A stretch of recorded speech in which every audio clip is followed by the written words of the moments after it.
సైఫ్ అలీ ఖాన్ ప్రముఖ Bollywood actor and Devara సినిమాలో కూడా విలన్ గా చేశారు.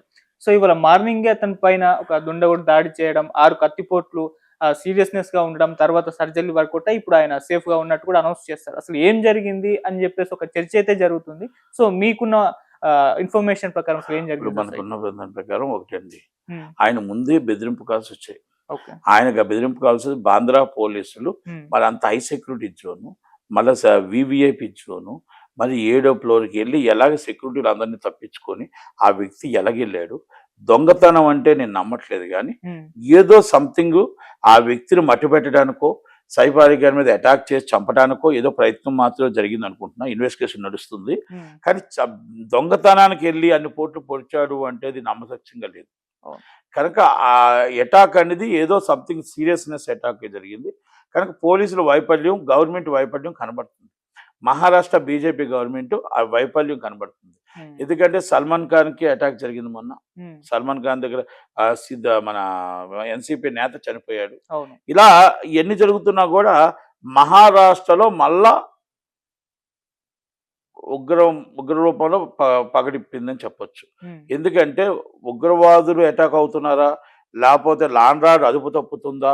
ఏదో సంథింగ్ ఇస్ మహారాష్ట్ర జరుగుతుంది. హ్మ్. ఇది ఎందుకంటే ఇది సల్మాన్ ఖాన్ అవ్వచ్చు, షారుఖ్ ఖాన్ అవ్వచ్చు, మీరు సైఫ్ అలీ ఖాన్ అవ్వచ్చు, ఆ ఖాన్స్ మీద ఎందుకు దాడి జరుగుతుంది? హ్మ్. ఎందుకు దాని మీద ఎంక్వైరీ చేయలేకపోతున్నాం? ఎందుకు మనం దాని మీద సీరియస్‌గా తీసుకోలేకపోతున్నాం? 7వ ఫ్లోర్‌కి వెళ్ళాలంటే వెరీ హై సెక్యూరిటీ జోను. మొత్తం ఆల్రెడీ పెట్రోలింగ్ ఉంటుంది. అవును. అన్నీ ఉంటాయి. రాత్రి 3 గంటల నుంచి 4 గంటల గంట ఎలాగ వెళ్ళగలిగాడు? సెక్యూరిటీ తప్పించుకొని ఎలాగెళ్ళగలిగాడు? ఇయన్నీ కూడా ఒక ప్రశ్నలతో అర్థం. కాకపోతే ఎంక్వైరీ నడుస్తుంది కాబట్టి మనం ఏం డిస్కస్ చేయలేం.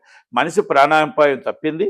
ఆయన ప్రాణంతో ఉన్నారు. చక్కగా బాగుండాలని కోరుకుందాం. హ్మ్. కానీ ఎవరైనా సరే వీరు సీరియస్‌గా తీసుకోకపోతే Bandra is zone very high security zone. అవును సార్. ఎందుకంటే అక్కడ అదే లైన్‌లోనే సల్మాన్ ఖాన్ గారు ఉంటారు. అవును. అదే లైన్‌లోనే మొత్తం టోటల్ వీవీఐపీస్ అంతా ఉంటారు.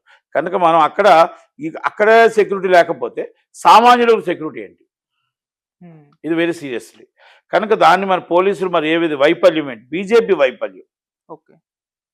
అక్కడ బీజేపీ వైఫల్యం. హ్మ్. అక్కడ ఎన్‌సీపీ అంటే అజిత్ పవార్ గారి వైఫల్యం కనబడుతుంది. ఓకే. ఇయన్నీ కూడా మనకు కనబడుతున్నాయి. ఎందుకు మనం ఒకప్పుడు మళ్ళీ అన్నీ అరికట్టింది. ఇప్పుడు ఎందుకు మనం చేయలేకపోతున్నాం అనేది ఒక్కసారి ఆలోచించుకోవాలి.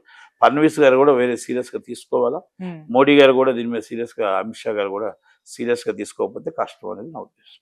సార్ ఇప్పుడు 'సల్మాన్ ఖాన్' పైన అటాక్ జరిగినప్పుడు 'బిష్నోయ్ గ్యాంగ్' అది చూసాము. అప్పటి నుంచి ఆళ్ళు ఫేమస్ అవ్వడం కూడా చూసాం. సో ఇప్పుడు దీని వెనకాల కూడా 'బిష్నోయ్ గ్యాంగ్' ఉందా? వరుసగా ఈ విధంగా బాలీవుడ్ యాక్టర్ల మీద వీళ్ళు దాడి చేస్తున్నారా? ఎంక్వైరీ నడాలి. ఎంక్వైరీ హ్మ్. నడుస్తుంది కాబట్టి ఎంక్వైరీలో తేలాలి. మనం ఇప్పుడు ఏదో ఆదిలో అన్ని చెప్పేయడానికి అవ్వదు. హ్మ్. అది ఇన్వెస్టిగేషన్ ఆల్రెడీ అవుతుంది కాబట్టి ఇన్వెస్టిగేషన్ మీద మనం నమ్మకం ఉంచి ఇన్వెస్టిగేషన్ చేస్తున్నప్పుడు మనం దాని మీద డిస్కస్ చేయకూడదు. Okay sir. Thank you so much sir. Thank you.